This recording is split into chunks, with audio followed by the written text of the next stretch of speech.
catastrophic nor'wester storm, locally known as Kalbaisakhi, accompanied by ferocious squalls and torrential downpours, struck the metropolitan city of Kolkata and several adjoining districts of South Bengal on Friday afternoon.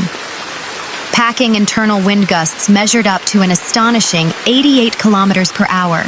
The extreme weather event claimed at least 7 lives, paralyzed critical public infrastructure, and brought the West Bengal state capital to a grinding, rain-soaked halt. The India Meteorological Department, IMD, reported that the severe atmospheric disturbance developed rapidly due to intense thermodynamic instability, mixed with high moisture levels drawn from the Bay of Bengal. As the sky turned pitch black in the middle of the afternoon, the sudden drop in temperature was quickly overshadowed by widespread structural damage, uprooted ancient trees, massive power outages, and life-threatening urban flooding across the Gangetic West Bengal region. The human cost of the sudden tempest has sent shockwaves through the region. State authorities officially confirmed at least 7 fatalities spread across Kolkata and nearby rural and semi-urban districts.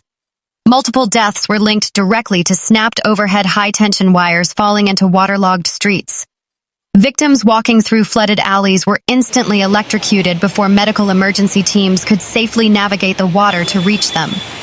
2 individuals lost their lives when weak mud walls and unstable brick structures collapsed under the sheer pressure of the 88 kilometers per hour wind gusts in the neighboring districts of Hooghly and South 24 Parganas. In the agricultural fringes of the state, farmers working in open paddy fields were caught unprepared by the rapid onset of the storm, resulting in fatal lightning strikes.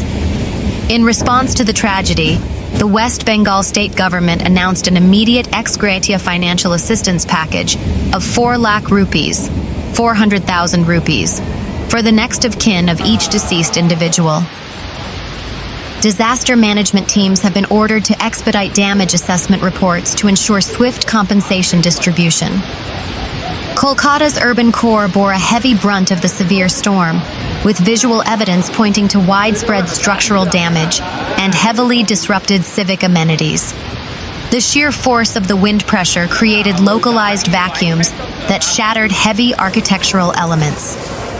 At the prominent South City Mall in South Kolkata, massive, heavy-duty glass panels on the building's facade shattered completely under the wind load, sending a rain of sharp glass shards cascading down onto the concrete below. Miraculously, no pedestrians were directly beneath the facade at that exact moment.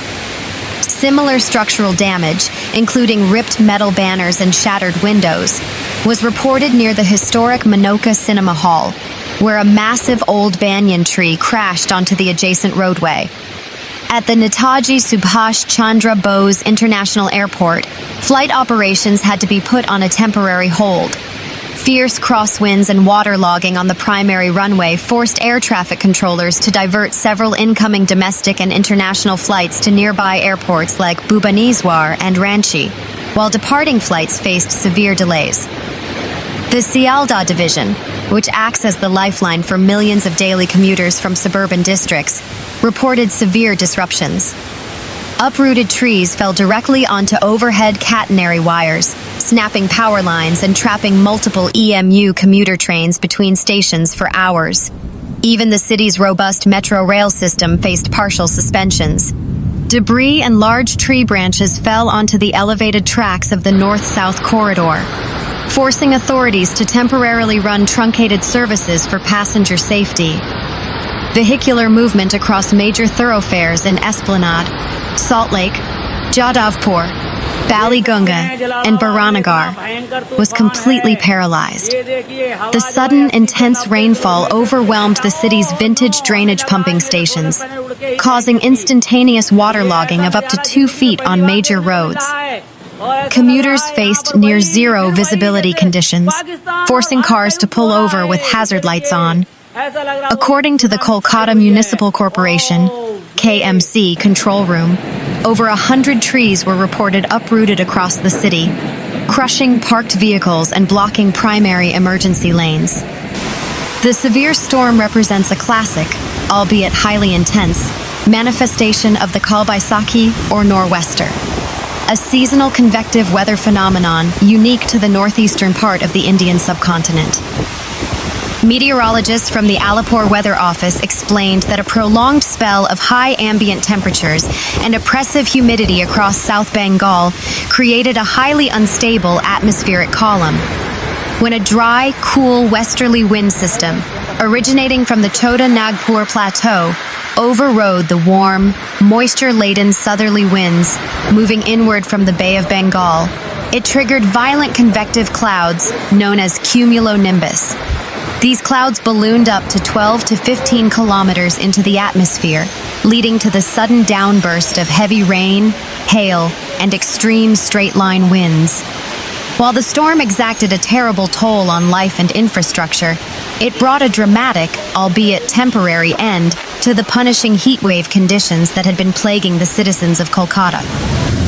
Within less than an hour of the storm's arrival, ambient temperatures plummeted by 2 to 4 degrees Celsius, providing immediate cooling relief to an otherwise sweltering region.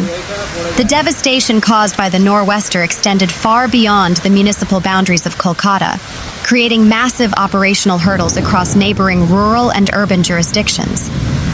In Howrah, located directly across the Hooghly River, the industrial belt suffered severe disruptions. Tin roofs of factories were blown away like paper, and several roadside hoardings collapsed onto parked delivery trucks. In Hooghly, agricultural fields containing summer crops were submerged underwater. Power distribution infrastructures took a massive hit, with over 30 electricity poles uprooted, causing total blackouts in several blocks. The low-lying coastal areas of South 24 Parganas faced strong wind waves coming from the sea. Mud houses, kucha houses, in the rural belts suffered extensive roof damage. Straw, thatch, and corrugated iron sheets were ripped apart by the 88 kilometers per hour wind gusts. In North 24 Parganas, heavy localized waterlogging affected major towns like Barasat and Barrackpur, making local market squares completely inaccessible due to ankle-deep mud and debris. Climate scientists and urban planners note that the increasing intensity of Kalbaisakhi storms in recent years highlights a growing vulnerability within South Asian megacities. As global temperatures rise, the thermal gradient between the inland landmasses and the warming ocean water of the Bay of Bengal sharpens. This amplified contrast fuels more violent atmospheric updrafts, turning standard seasonal storms into highly destructive events. Urbanization has also played an adversarial role. The rapid replacement of natural water bodies and green cover with concrete surfaces in Kolkata has worsened the urban heat island effect. This trapped heat acts as a localized engine that supercharges storm systems passing over the metropolitan area, resulting in the higher wind speeds and unprecedented cloud bursts witnessed during this event. Furthermore, the city's aging drainage network, constructed over a century ago, struggles to cope with the increased volume of water discharged in such brief periods, leading to persistent urban flooding. The Kolkata Municipal Corporation, KMC, along with the National Disaster Response Force, NDRF, and State Disaster Response Force, SDRF, deployed personnel equipped with mechanical woodcutters and heavy cranes to clear blocked arterial roads. KMC workers labored through the night to clear clogged gully pits and operate high-capacity drainage pumps to drain water out of low-lying neighborhoods. The Hamirpur Meteorological Center has maintained an elevated state of alert for the next 48 to 72 hours. According to their official weather bulletin, South Bengal will remain under a moist tropical air mass, keeping the potential for scattered thunderclouds high over the weekend. Certain districts, including East and West Burdwan, Hooghly, and parts of Nadia, are under an orange alert for heavy rain and sudden localized squalls. Citizens are urged to avoid standing in open fields or near metal poles during active thunder activity. Pedestrians must avoid wading through flooded streets where hidden open manholes or live electrical wires could exist. Fishermen have been issued a strict advisory prohibiting them from venturing out into the deep waters of the northern Bay of Bengal due to rough sea conditions and turbulent surface winds.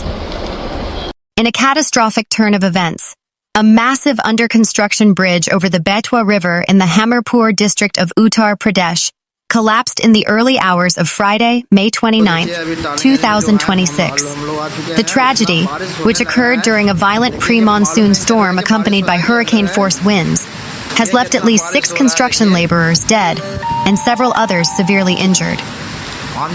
The incident has once again cast a harsh spotlight on infrastructure safety protocols, workplace vulnerability, and structural resilience during extreme weather events in northern India. According to district administration officials and local law enforcement, the disaster struck at approximately 2 a.m. near the Kandar-Morakandar project site. The entire Bundelkhand region was being battered by a severe convective storm system, with wind speeds in Hamirpur clocked at a staggering 122 kilometers per hour. The sheer velocity of the gale-force winds, combined with torrential downpours, severe dust blinding, and intense cloud-to-ground lightning, led to the catastrophic structural failure of newly laid concrete slabs and massive iron scaffolding, which crashed down upon the workers who were either finishing a late-night shift or seeking shelter underneath from the torrential rain. The night of May 28th had already seen soaring temperatures across the Bundelkhand region, a geographical area notorious for its unforgiving summer heat waves. By midnight, however, an abrupt atmospheric shift triggered the rapid formation of a severe dust storm and thunderstorm complex. Meteorologists classified this as a violent interaction between an incoming western disturbance and localized convective energy built up over weeks of extreme heat. As the storm reached its peak intensity over Hamirpur between 1:30 a.m. and 2:30 a.m. on May 29th, the under-construction bridge became ground zero for a massive structural failure. Laborers stationed at the site reported that the sky turned pitch black within minutes, followed by a blinding wall of dust and a sudden downburst. A massive concrete slab, which had been cast recently as part of the bridge superstructure, lost its stability as the temporary supporting scaffolding buckled under the immense dynamic load of the wind. "We heard a deafening screeching sound that completely drowned out the thunder," said Ram Singh, a surviving laborer who was stationed near the edge of the riverbank when the collapse occurred. The entire iron scaffolding structure began to sway violently back and forth. Within seconds, the heavy concrete block crashed down. Many of our fellow workers were resting beneath it to shield themselves from the heavy rain. They had absolutely no time to escape. Local villagers from nearby settlements were the first to respond, despite the hazardous weather conditions. Armed only with flashlights, ropes, and rudimentary tools, they rushed to the site to pull survivors from the tangled web of iron rods and shattered concrete. Shortly after, teams from the local police department, district administration, and emergency medical services arrived to initiate a formal search and rescue operation. By Friday afternoon, authorities officially confirmed that 6 bodies had been recovered from the debris. The deceased have been identified as contract laborers, many of whom migrated from economically backward pockets of eastern Uttar Pradesh and neighboring Bihar to work on the infrastructure project. The rescue operation faced severe bottlenecks during the first few hours due to persistent lightning strikes, localized flooding along the Betwa River banks, and a total regional blackout caused by the collapse of the power grid. Heavy earth-moving machinery, including hydraulic cranes, gas cutters, and bulldozers, had to be deployed to lift the massive concrete slabs to ensure no more victims remained trapped underneath the wreckage. At least 4 other laborers sustained severe fractures and crush injuries. They were rushed to the Hamirpur District Hospital, with 2 critically injured individuals later shifted to a specialized medical facility in Kanpur for advanced trauma treatment. The tragedy in Hamirpur was part of a larger atmospheric onslaught that wreaked havoc across multiple districts of Uttar Pradesh on the exact same night. The India Meteorological Department, IMD, reported that the storm system caused widespread devastation in a corridor spanning several hundred kilometers across central and southwestern UP. Beyond the 6 deaths in Hamirpur, At least 6 other individuals lost their lives in separate storm-related incidents across the state. In the districts of Pratapgarh, Shahjahanpur, Fatehpur, and Kaushambi, fatalities were primarily triggered by wall collapses, falling trees, and flying debris hitting mud houses. In the neighboring Jalan district, where wind speeds reached an intense 118 kilometers per hour, a fierce lightning strike claimed the lives of 2 people and left 7 others severely injured while they were out in open fields trying to secure their cattle. The timing of the storm has dealt a severe blow to local farmers. Orchards in the mango-growing belts of Uttar Pradesh suffered heavy losses as unripe fruits were stripped from trees by the wind. Additionally, hundreds of livestock perished as kachcha, mud houses and cattle sheds, collapsed under the weight of falling neem and eucalyptus trees. Over 500 electricity poles and dozens of transformers were completely uprooted across the Bundelkhand region alone, plunging hundreds of villages into darkness. State Electricity Board workers have been working around the clock, but full restoration in rural Hamirpur and Jalaun is expected to take several days. The Chief Minister of Uttar Pradesh, Yogi Adityanath, expressed deep sorrow over the loss of lives in the Hamirpur bridge collapse and other storm-related accidents. Taking immediate cognizance of the situation, the Chief Minister directed top administrative officials to oversee relief operations personally and ensure the best possible medical care for the injured. In an official statement issued from Lucknow, the state government announced ex gratia financial assistance for the victims' families. 5 lakh rupees, 500,000 Indian rupees, will be given to the next of kin of those who died specifically in the Hamirpur under-construction bridge collapse.